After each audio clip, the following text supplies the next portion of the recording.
आणि आता एक राजकीय बातमी आहे। सुरतेच्या लुटीवरून सुरू झालेला वाद अजूनही शमायला तयार नाहीये। सुरतबद्दल वस्तुस्थिती वेगळी असताना राज्याच्या उपमुख्यमंत्र्यांनी वेगळं विधान केलं। चुकीचा इतिहास कोणी मांडला तर चुकीचा संदेश जाईल असा घणाघातच शरद पवारांनी देवेंद्र फडणवीसांवरती केलाय।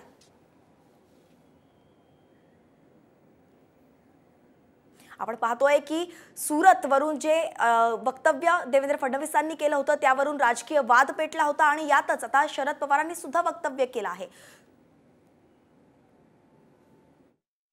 इतके वर्ष काँग्रेसने आम्हाला इतिहास शिकवला की शिवाजी महाराजांनी सुरत लुटलं।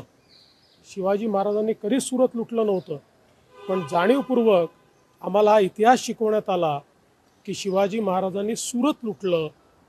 त्याच्याबद्दल ते माफी मागणार आहेत का?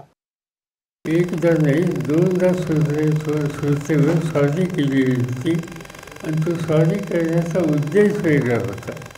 त्यामुळे साहजिकच अपेक्षा ही आहे की खोटा इतिहास हा जनतेच्या समोर मांडू नये, नव्या पिढीच्या समोर मांडू नये।